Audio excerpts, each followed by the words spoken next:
Hey dude, wake up. Your wife wants you to win her back this way. I know it doesn't seem like it right now. She's cold as ice, she wants space, she's moved out, maybe she's dropped the D word or is even seeing another man. But this guy can completely relate, and now he's here. We are back together. We are sleeping on the same bed. We're having intimacy. We have better connection. By the way, I apologize for slapping you, but when you hear what I have to say, you're gonna be glad I did, and you may even slap yourself. But don't, be nice to yourself. You see, not only are Ricardo and his wife on the road to recovery, which is amazing, but he discovered something so valuable in the process. His life has a new meaning, and in this video, I'll explain 3 truths Ricardo learned that brought back his wife, even after she was seeing another man. Hundreds of husbands have saved their marriage this way, and the last one is extra important because it's something she's been wanting you to do for a very long time. It's almost like this bridge that all men must cross in order to reignite her attraction for you. And when you cross that bridge, the atmosphere on the other side is completely different. You'll notice her feelings change, she softens and opens up to you like a spring flower, your spring flower, because she's giving you her affection. And by the way, you will feel stronger and more confident and especially more masculine. And that once painful slap in the face becomes a gift. So if you can go back, let's say a year in a time machine and give yourself some advice with where you were at a year ago, what would you tell yourself? I would smack the shit out of me and tell me to wake up, dude, wake up. If you don't do this in a year time, you're gonna lose her. Now, before Ricardo transformed his marriage for the better, his wife separated from him and was seeing another guy. You see, Ricardo was very close to his parents. He grew up in a traditional Mexican home, and it's their way of life to have a close-knit family. But this actually caused tension in their marriage because she didn't share that same sense of closeness with her parents. There was like a value discrepancy there, right? And she felt like she was being judged even though she wasn't. But Ricardo knew there was more going on under the surface. I saw that most as an excuse to get out because then somebody was already sweet talking to her, but she didn't want to like cheat on me or something like that. So that's when she decided to, you know what, I'm done. I want to get separated. And that's when everything started like that. So that's when I decided, no, this is not going to work like that. No. This knocked Ricardo to the ground multiple times, causing him to reassess the marriage he thought was okay. And here's the thing. Ricardo wasn't giving up. Instead, he echoed how every man feels when they join our program.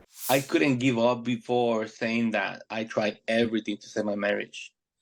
To say that I did everything before, but in reality, I didn't.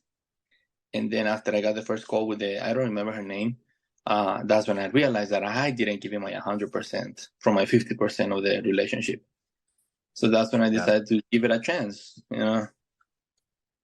Yeah, that's beautiful, man. A lot of guys, they say the same thing, right? They're like, I want to look back at this if it doesn't work out, saying that like I did my hardest, and it's not so much regret. It could be, but it's more disappointment in yourself, and you can give it your all, right? Yeah. A lot of us, you know, as we get older, we look back at the things that we do are disappointed at. And it's like I could have tried harder there. So that's really cool.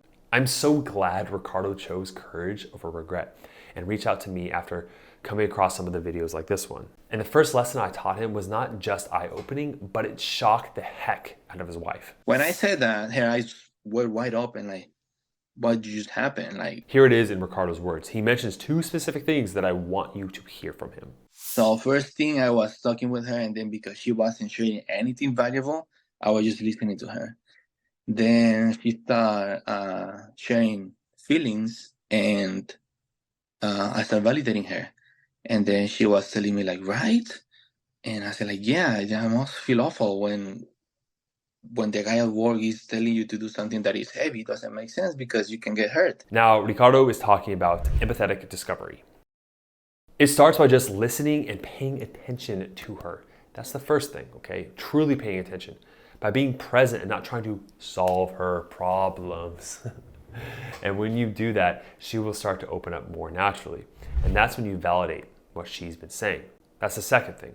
It puts you right there with her, feeling what she is feeling, but not being sucked into it, okay? That's what that empathy is. Check out his wife's reaction when he did this properly. When I said that, her eyes were wide open, like, what just happened? Like, you never said. She didn't speak anything, but the way that she was looking at me was like, you have never said anything like this before.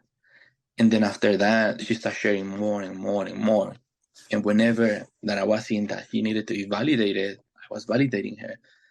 I don't validate her all the time, just when it's really needed. And when it's not needed, I just listen to her and I say like, right?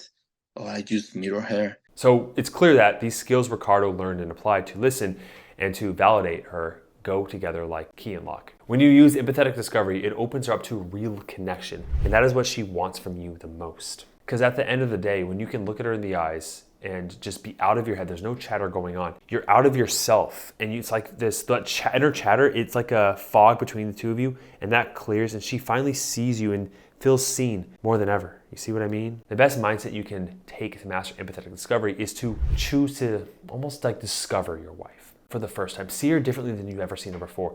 To get to know her and all the wonderful intricacies that maybe have changed over the years or you never noticed in the first place. To approach the conversations using the 3 C's that I always talk about. Remain curious, calm, and compassionate. Now this was a game changer for Ricardo. And I started studying her more. Like, I finally decided to get to know her. Because being with her doesn't mean, being with her doesn't mean that I know her if I don't try to get to know her.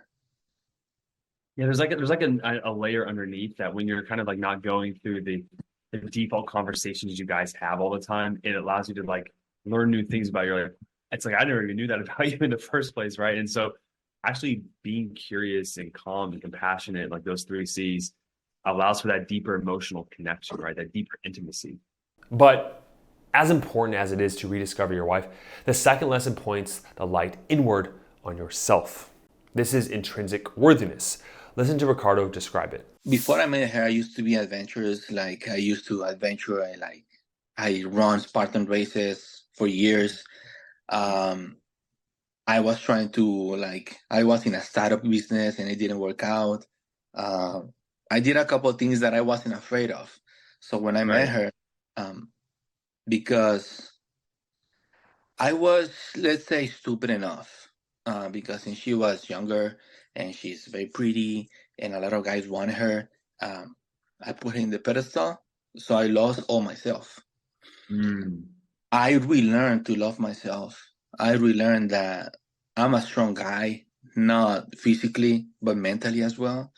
Ricardo is describing something I like to call intrinsic worthiness, okay? He learned how to love himself all over again. And I know this may sound cliche a little bit, or maybe it doesn't to you, but when I first hear this, like, oh, love yourself, I just hear it so much, but what does that truly mean? Full self-love is full self-acceptance. And at the core of it, if you don't feel good enough, you don't accept yourself for how you are, you'll never positively change and no one else will accept you because everyone else is a mirror from yourself, okay? It's like you're all in this little bubble together and they reflect back those insecurities back to you. That's the gift she gives you. But when you accept yourself fully, it's like you have this unfazable force field that nothing she can say can hurt you, period. And when you're unfazed, you're immensely powerful, not just with her, but everyone. And once Ricardo was digging deep into himself, the moments of revelation came with a powerful metaphor. It brought the concept of intrinsic worthiness full circle for him. Check this out. Before digging myself, I was feeling already good because I started going back to the gym. I lost 10 pounds in this time that I started the program. I was reading and meditate a lot. But when I dig deep and I found me over there sitting down in that room, crouching in the corner, I said, no, you don't deserve to be here, man. You deserve to go and see the sun. And that was very powerful for me. Very, very powerful. Man, that is powerful. The inner narrative, if you quiet down and just ask yourself what you deserve, do you slow down and do things that are good for you? That's like self-love through action, right? Like, when's the last time you got a massage? Whether you pay for it or not, when's the last time you ate a really healthy, clean meal or meditated or did a sensory deprivation tank? Thank me later. Now, I mentioned Ricardo's life having new meaning. It came with this final truth, which is the bridge that all men must cross to win their wife back. It's called purpose-driven primacy. Now listen to our conversation. So if you can go back, let's say a year in a time machine and give yourself some advice with where you were at a year ago, what would you tell yourself? I would smack the shit out of me and tell me to wake up, dude, wake up. If you don't do this in a year time, you're gonna lose her. So wake up. Become you again. Stop doing everything she wants. Love you, love your son, and then love her. Oh, that right there, like that's what okay. This is a pattern that I've seen far too many times that I'd be blind if I didn't recognize it. It's like there's 3 layers of the reasons why men join this program, right? And I'm kind of like coming up with this as I say it, but like the men who join the program to really kind of get their wife back, that it's helpful, it's motivational, right? And they're going to start to get inside themselves. But then a little bit deeper, it's like, oh, save it for the family, right? To keep the kids. But then the best component that gets the best results is like, I'm doing this for myself, right? Because guess what, right? With your wife, how much control do you have over the things she does, right? And if she's doing things, you're like, I'm doing it for her, and she's like pulling away more, you're gonna lose hope. But if you keep that focus on yourself and your wins are like, no, for me, like I have these wins for myself, it keeps you going no matter what, because you have control over yourself, don't you?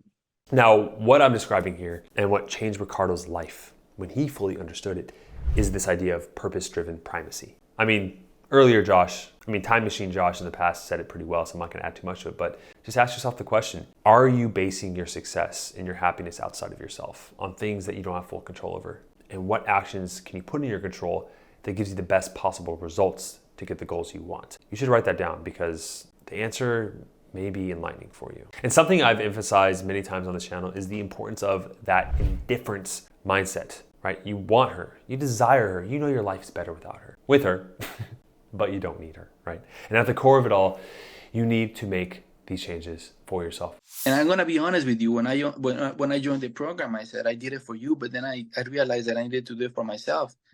And you left my picture. I said I did it for myself. This is for me. And she was looking at me like, what?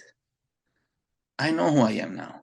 So, and then she told me like, yeah, I see you change. And that's what I don't understand, why somebody would change so fast. You did it to get me back? I said like, yeah, at first I did, but then later, no. I didn't. Think back to the movie Forrest Gump and the Best Picture Academy Award from 1994, if you guys didn't know that little fun fact. Forrest Gump runs across America for like 1,100 days and 16 hours, right?